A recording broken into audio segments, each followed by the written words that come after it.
अभी मैंने कहा कि लूनर एक्लिप्स, इसका मतलब चंद्रमा जो है उसको इंग्लिश में लूनर बोलते हैं और सेलेनोलॉजी बोलते हैं इसके अध्ययन को। ठीक है, मतलब चंद्रमा में यदि ग्रहण लग रहा है तो चंद्र ग्रहण बोलेंगे, इसका मतलब लूनर एक्लिप्स बोलेंगे। ठीक है, उसी प्रकार सोलर मतलब सूर्य, सोलर सिस्टम मतलब सूर्य का सिस्टम, उसी प्रकार सोलर एक्लिप्स मतलब सूर्य ग्रहण। ठीक है, पहले इसको अच्छे समझिए आप। देखिए क्या होता है बेटा, ये सूर्य है तो सूर्य का चक्कर पृथ्वी लगा रही है। ठीक है, इसका मतलब दोनों के बीच में ठीक है, लेकिन पृथ्वी का चक्कर चंद्रमा भी लगा रही है।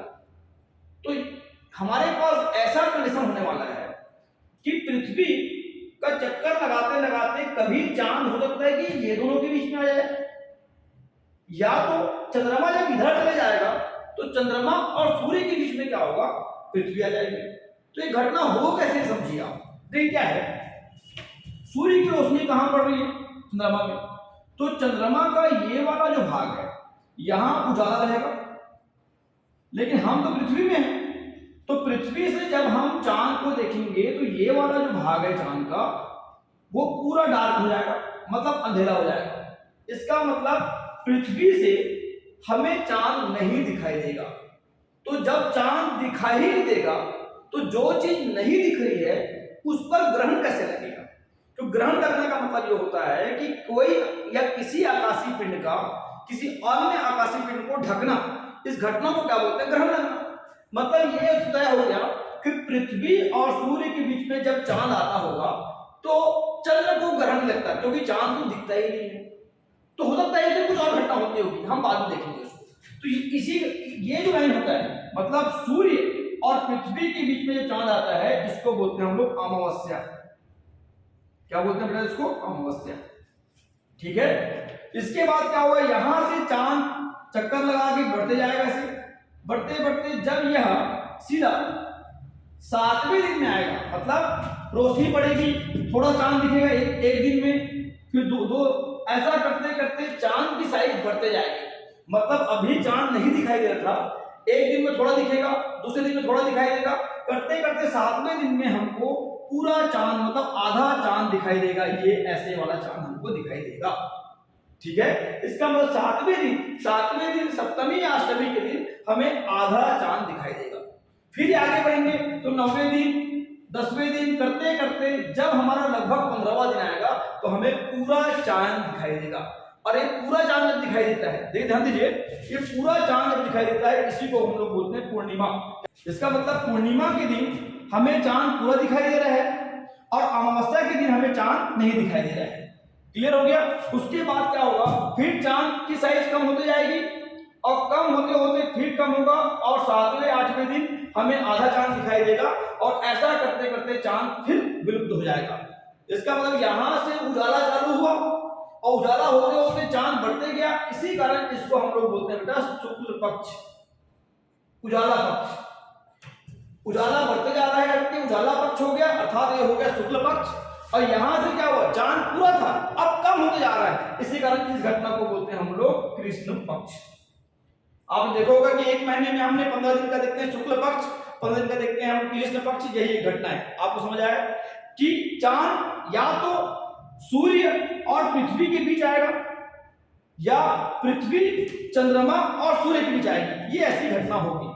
ठीक है, अब इसके बाद हम ये देखेंगे कि सूर्य ग्रहण और चंद्र ग्रहण किसको कहते हैं। ठीक है, सूर्य ग्रहण के बारे में बात कर रहे हैं बेटा। जब सूर्य और पृथ्वी दोनों के बीच में चंद्रमा आ जाता है, इस घटना में ही सूर्य ग्रहण होगा। देखिए क्या होता है कि यदि सूर्य और पृथ्वी के बीच में जब चंद्रमा आता है और चंद्रमा दिखाई नहीं देता, उस घटना को अमावस्या की घटना बोलते हैं। तो ये तो तय है कि अमावस्या के दिन सूर्य ग्रहण होगा, लेकिन जरूरी नहीं है कि हर अमावस्या को सूर्य ग्रहण हो। उसी प्रकार पूर्णिमा के दिन, मतलब जब चंद्रमा और सूर्य के बीच में पृथ्वी आती है तो उस घटना को जहां पूरा मून दिखता है हमको उसको बोलते हैं पूर्णिमा। तो पूर्णिमा के दिन ही चंद्र ग्रहण होगा, लेकिन हर पूर्णिमा को चंद्र ग्रहण होगा ऐसा जरूरी नहीं है। तो पहले समझते हैं अपने कि पहले क्या था सूर्य ग्रहण। तो सूर्य ग्रहण का पहला आंसर होगा कि जब पृथ्वी और सूर्य के बीच में चंद्रमा आता है उसको हम सूर्य ग्रहण कहते हैं।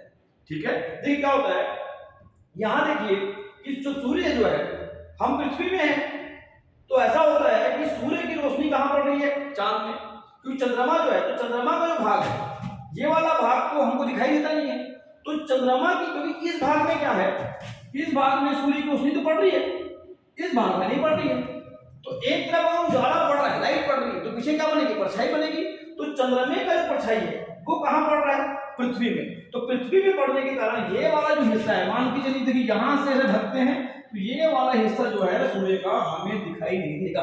तो सूर्य नहीं दिखाई देगा मतलब सूर्य ग्रहण, ठीक है, याद रखिए। और बाद धीरे धीरे चंद्रमा हटाएगा तो ये पीछे हटते जाएगा, तो यहाँ ऐसा ऐसा होगा, अर्थात ऐसा ये वाला एरिया जो दिख रहा है ये बन जाएगा कोरोना।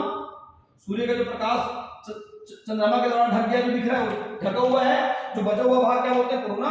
और इधर से ऐसा हमको अलग से प्रकाश नजर आएगा, अर्थात डायमंड रिंग बन जाएगी। इसीलिए सूर्य ग्रहण के दिन क्या बनता है, डायमंड रिंग बनता है। और सूर्य ग्रहण कब होता है बोलेंगे, तो जब सूर्य और पृथ्वी के बीच में क्या आता है, चंद्रमा आता है। अब ये याद रखिए, ठीक है।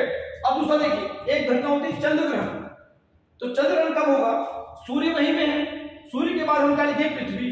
पृथ्वी का चक्कर लगाते रहते जब चांद इधर आ गया, तो आप देखिए हमें पृथ्वी से पूरा का पूरा सूर्य तो दिखेगा, लेकिन जो चंद्रमा किससे चमकता है, सूर्य के प्रकाश से। तो जो प्रकाश चंद्रमा को मिलना चाहिए, बीच में आ गई पृथ्वी, तो पृथ्वी क्या कर ली, उस एरिया को ढक ली। तो पृथ्वी की जो परछाई है वो कहां पड़ेगी, चांद में। तो चांद हमें दिखाई नहीं देगा, थोड़ा सा दिखेगा, जो लाल लाल दिखेगा उसको हम रेड मून बोलते हैं। तो ये घटना क्या करे, क्योंकि मैं बताया था कि इस साइड जो घटना हो रही है, मतलब पूर्णिमा के दिन चांद हमको पूरा दिख रहा है, मतलब पूरा दिखना चाहिए, लेकिन बीच में क्या गई, पृथ्वी। तो पृथ्वी की परछाई कहां पड़ रही है, चांद में। तो चांद हमें दिखाई नहीं देगा, तो जो हल्का सा भाग लाल जैसा दिखेगा उसको रेड मून बोलते हैं। तो ये घटना कब होगी, पूर्णिमा के दिन होगी। मतलब अमावस्या के दिन क्या होता है बोलेंगे, तो क्या बोलेंगे हम लोग, क्या बोलेंगे, सूर्य ग्रहण। पूर्णिमा के दिन क्या होता है, चंद्र ग्रहण। कब होती है बोलेंगे, तो सूर्य और पृथ्वी के बीच में जब चंद्रमा आता है तो सूर्य ग्रहण होता है, और चंद्रमा और सूर्य के बीच में जब पृथ्वी आती है तो चंद्र ग्रहण होता है। ये आपको पता होना चाहिए, ठीक है। Okay, thank you all of you.